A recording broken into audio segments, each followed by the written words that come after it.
So what's up, man? What's going on, man? What's going on, homie? How you doing, bro? I'm doing good. I put in a lot of work today, but I also took a fat nap because I was tired. I'm chilling. What about you?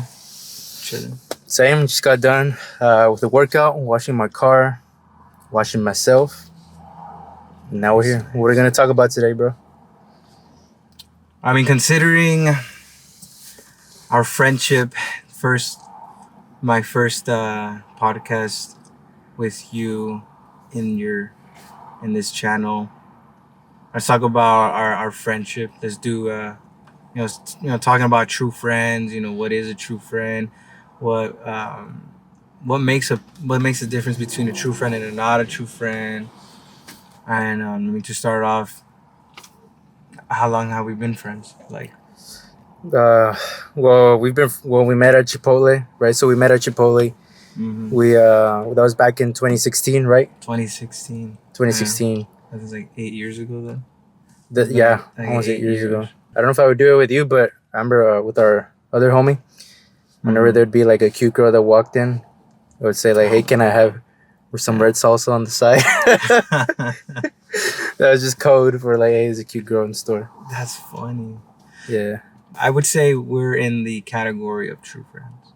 So what do you think makes a true friend? Like, do you have to reach like a certain amount of time, or is it like you have to go through some shit, or like you have to do something real for you, or what I think it's mean? a bit of all that. I think for sure there has to be at some point you become that, because you can't become true friends with somebody in a short amount of time because you haven't experienced enough with them. But at the same time, like, it could be 10 years of friendship, but you guys don't experience enough, so that would still not make you a true friend. So it would be a mixture of like how long and what you've done in that friendship, and even like bumping heads. How can you become friends even after you guys bump heads? That would become a true friend. That's probably one thing we never had to deal with much, is like bumping heads. Bumping heads? I think we've had disagreements in some things, but other than that, I think we bumped heads when you were drunk. Yeah. Yeah, actually? Yeah. Nah. Yeah. What the fuck? You probably just don't remember. But I was like, oh. Well, this is why I'm 72 days sober, guys. Yeah, congrats to you, bro. 72 days now? Yeah, but I need to hear this. What are you talking about? What? When did we bump heads when I was drunk? Nah, we can't talk about that. Really? No. Okay. Damn. I mean, I'm not surprised. I bumped heads with a lot of people while I was drunk. We'll talk about it after the podcast. Okay, that's funny as fuck. I was not expecting that. What are some things that disqualify as like a true friendship?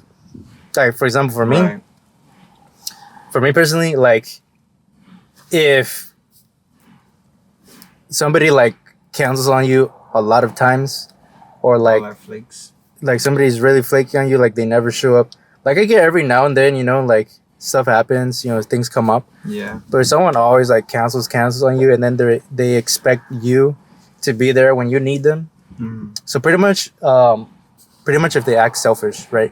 So if somebody's selfish, and they only want a friendship that benefits them, but they don't want a friendship that'll help you out. Like, to me, that's not a true friendship. That's just a leech, Yeah. And it seems like also, if you're feeling that way about someone, most likely there's other people in that person's life that's feeling the same way.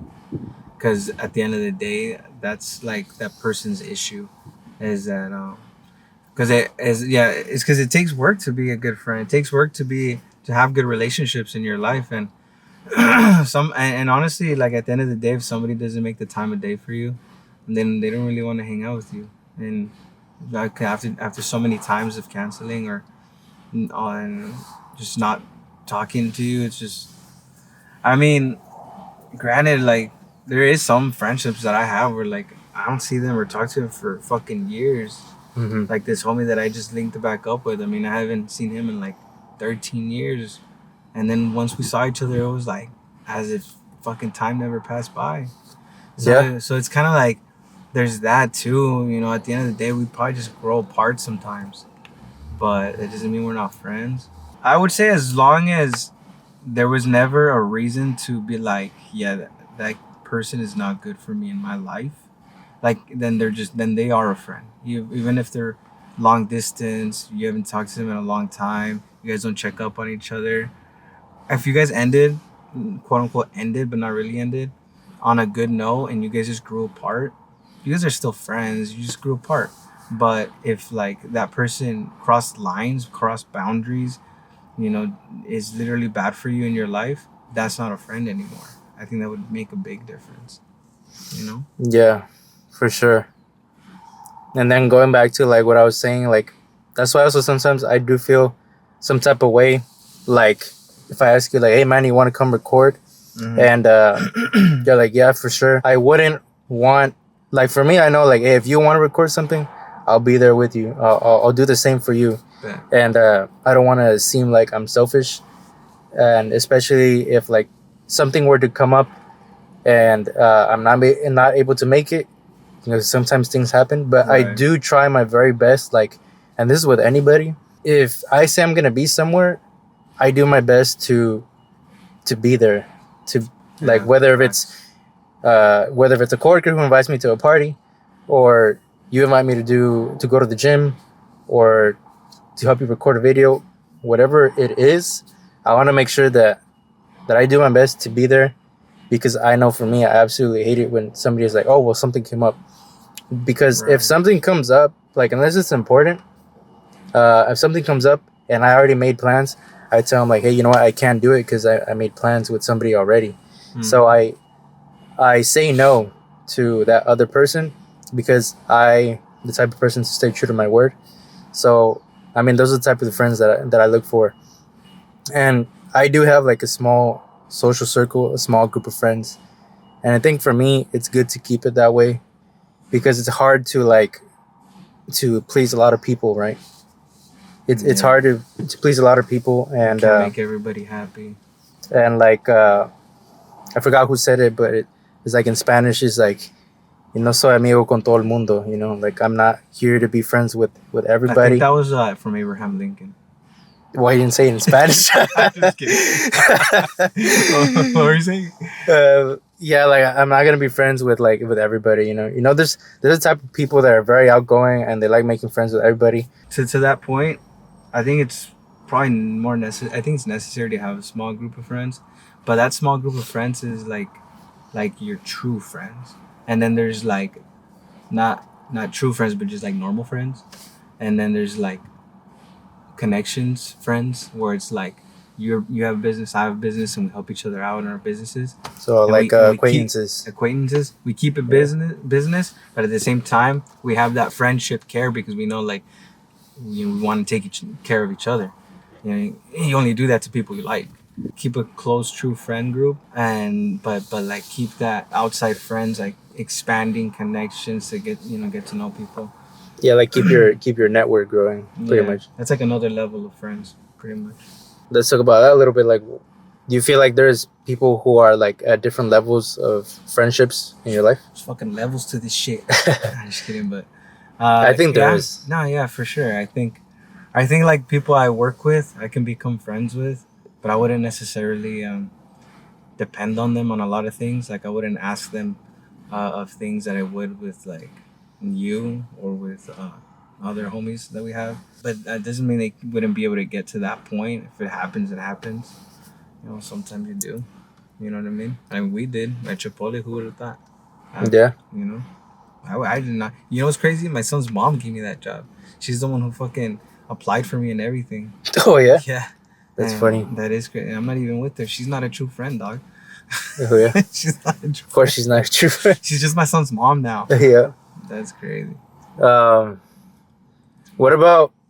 Do you consider like a true friend? Like, let's say it's somebody that you only talk to online, like you message them, like you're only friends like on social media. You talk to them a lot. Maybe you text them, but you guys never really hang out. What do you consider that?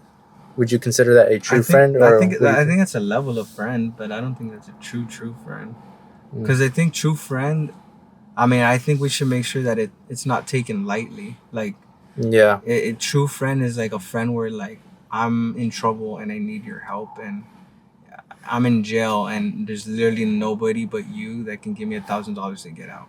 You know, damn, that's a tall order though. Yeah, that is pretty big. That's a pretty extreme example. But I mean, but that's why I said if you literally had no choice, because like, what if me and you took a trip to fucking somewhere far, like what's the fucking place with the pyramids, bro? Egypt. Jesus Christ. What if we went to go check out the pyramids? Something fucking happens, and one of us is in jail, and we have to bail each other out, and it's like that's like our whole bank, like our whole money, like that's all we got.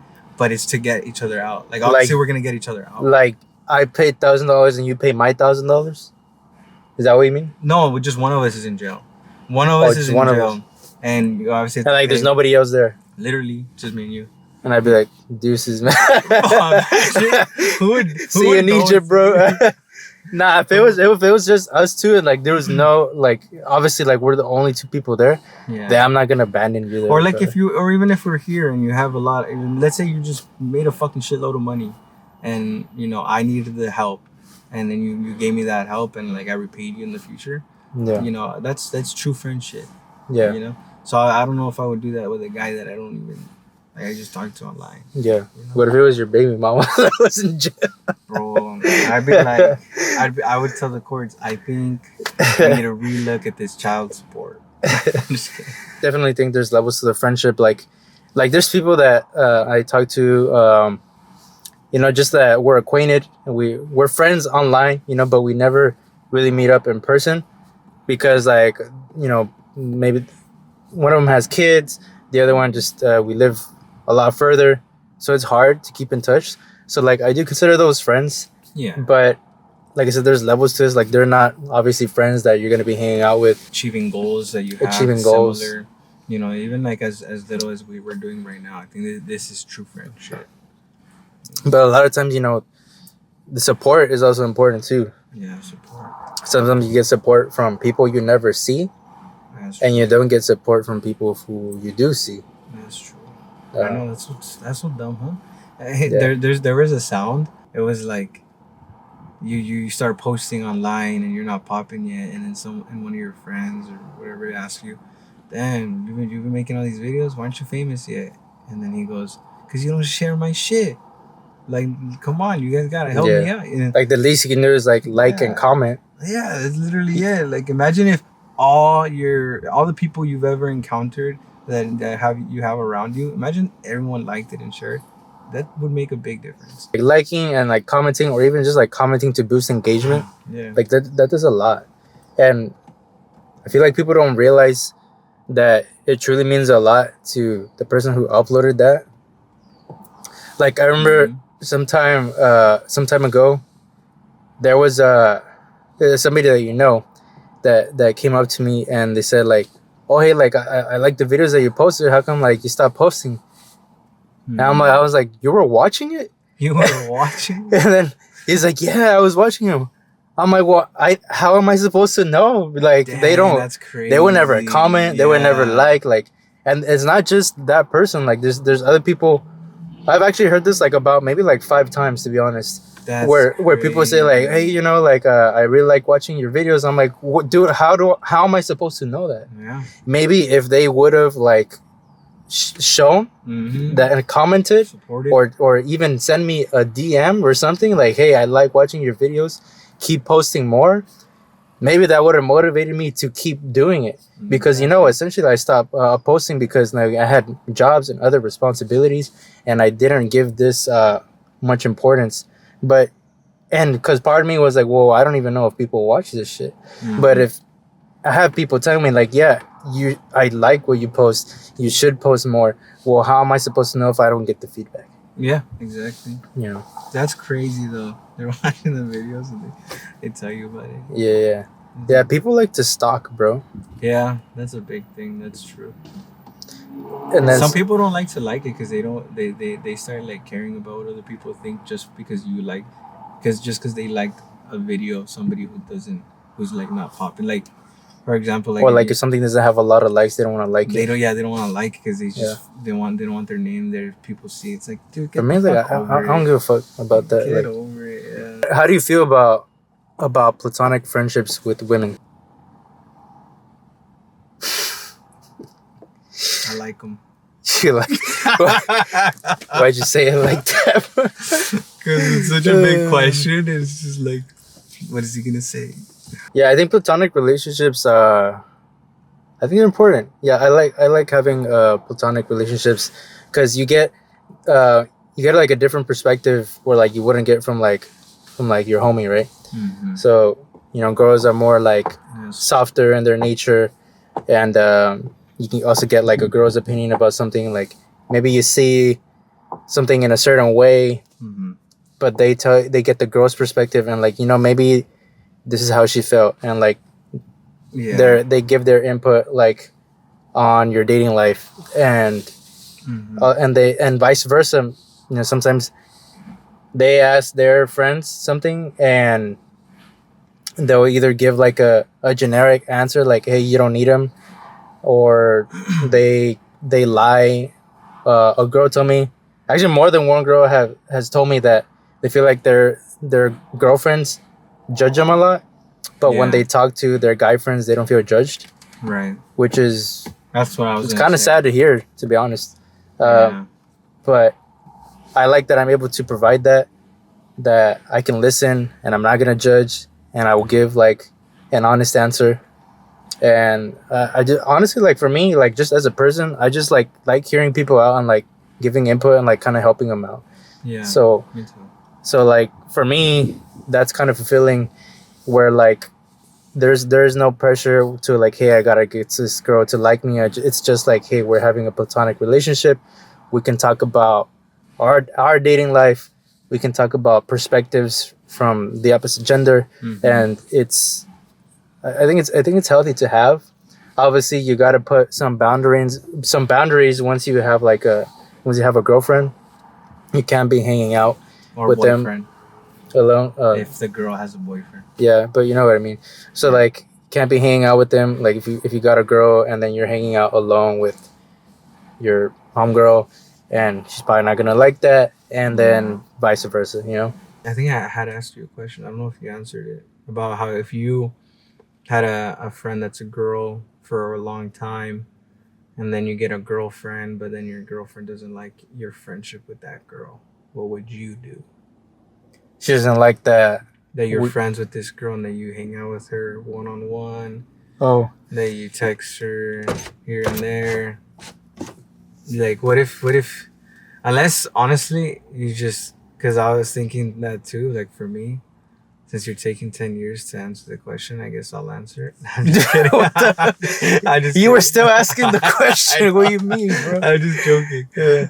No, but I'm not going to say the whole thing, but I would just say, like, sometimes you can just be like, What are you asking, if I would cut her off or what? no, if anything, I might even cut off my girlfriend. I'd be like, if your friend, if you're trying to hold me back from being simple friends with somebody, why would I want you in my life? Like, I would just go find a girl. Well, it's probably because you can find a girl who's okay with it though. Yeah, I mean, she probably sees that girl as a threat, probably. And she is. So, so you're. Do you want to be with me and trust me, or do you want me to just go with her? So then your girl is right in having her and seeing her as a threat. All right, late. I'm just kidding, but now if you really love somebody, you'll do more for that person. So what would you do? I mean, yeah, I wouldn't hang out with, if she wasn't cool with it, I wouldn't hang out with that female friend like one-on-one for sure. Like, if anything, I'd be like, hey, let's hang out. Like, you bring a friend and then we'll hang out like as a group. Yeah. But yeah, if my girlfriend expresses to me like, hey, I don't really feel comfortable you hanging out with her alone, then I'll respect that, because I'll probably do the same thing. Like, all right, but like, I don't want you, hanging out with this guy on your own. Especially if they have, for me, any girl who says they have a guy best friend, like I immediately question that. Because he's a waiter. And what I mean by that is he's just waiting for his turn, man. He's just waiting for the opportunity where she's like, hey, come over, or like, hey, he broke up with me. And he's going to be right there waiting, shoulder to cry on. I think there was a statistic saying something about like 70 or 80% of the women have that backup person in case their relationship doesn't work out. Not gonna say who it is, but he did that shit. He swore that him and this girl were just strictly friends. Oh. He said, "Nah, if anything, I see her as a sister." Damn, that's crazy. As soon as she broke up with her man and the opportunity arose, they did it. That's crazy. They did the deed. So doing that with somebody you said you see as a sister is fucking weird. And I know he just said that just to say like, nah, those are not my intentions. Yeah. And like I feel like he's lying to himself, and I feel like guys lie to themselves when they say that. But that's why I wouldn't also trust like girl who says like, oh yeah, he's my guy best friend. I'll look that guy dead in the eye and I'd be like, guy best friend, Because if I have a girlfriend, I'm supposed to be her guy best friend, you know? That's how I look at it. And if I'm not your guy best friend, then it's a losing battle for me. So I mean, I've had two girls who had to cut me off because their man actually told them that they saw me as a threat, and I understood. Yeah, respect to the girl. I was like, you know what, I'll respect that decision. Like, I'm not gonna be upset about it because I know how it goes, and I know it's out of respect. But you have my number. Nah, not like that. For those, I actually really did just see him as friends. Usually, when you see a girl as a friend, it's because she's not your type. Yeah, most of the time she's not attractive to you. That's the way I see it sometimes. Like, I could most definitely be friends with a girl who I don't find attractive at all. I don't know. I think honestly though, if I really, really cared about a relationship, like a friendship with this girl, and I am attracted to her, and I knew that we wouldn't work out, but I still want to fuck, like, I just wouldn't do it. I wouldn't do it with her unless it was because we were like in love with each other. But you see, the thing is most people are not the one. So chances are that friend is not the one. And so don't lose that friendship just because you want to bust a nut. So I wouldn't lose a friendship if I really cared about that friendship just to bust a nut. I would bust a nut if I knew that it would turn into real love, a real relationship. But other than that, I could be friends with the chick. So you're saying you would only risk it if you saw potential for something else, for sure. I just need a group of my dogs, homie. I mean, for sure, I like to also get like a girl's perspective on this. I have a girl on this podcast in the future. If you do something and I call you out on it, and it's something like you're not gonna like, but I have to call you out on it. Yeah. You're probably gonna get upset. Are you still gonna have me as your friend, or are you gonna be like, nah, fuck Brian. I'm not gonna be I don't want to talk to him no more. Okay. Specifically you? Yeah, well, sure. Yeah, me. Because like for me, if someone tells me like, hey, you're fucking up here, I'll appreciate that. I'll appreciate it. As long as like you're not like like deeply insulting and personally insulting, but it's like constructive, like dude, you're fucking up here, like you can't be doing that shit, and like pretty much keeping you accountable. I feel like, to me, that's one of the things that indicates a true friend, is a friend who is gonna keep you accountable and who's gonna call you out on your shit. Nice. And who's not just gonna say stuff just to please you. Like that's a problem I see with a lot of like girl friendships. Like a lot of girls that are like, oh, that's my girlfriend, but they're so fucking fake towards each other. I'm sorry, but like a lot of girls are fake with each other. They are so fake with each other. Like, I don't want any fake friends around my life ever. That's why I don't have like so many chick friends, because a lot of them are like that. But you just answered, for me too, and even so much so, like, I'll add on to it, because like that would be like the good description of like why I wouldn't get mad, and then like I understand where it's coming from. As long as it's coming from a good place, it's fine. Obviously, you get butthurt initially, but then you realize it, and then you fix it. But then there's like this other homie that I have who I would say he's so into his insecurities and issues that he pours them onto people that he sees are doing like better. And although I have empathy for him, and sometimes like he's a good friend, he's a good guy, but as time goes on and he stays stagnant and he stays like bitter, and it's like when I talk to him, he'll bring up things in a way so that he can talk about it, because he knows that that's something I'm still working on. And so he tries to weaponize it to hurt me in like a very casual way. And I know he does that. And I know he's doing that because he does it every single time.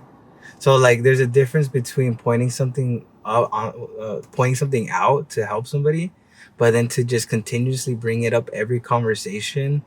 And it's just like, dude, I know, and I get it. Like shut the fuck up already. Yeah. And so it's like, that's the difference. And at that point, it's just like, you're just being insecure.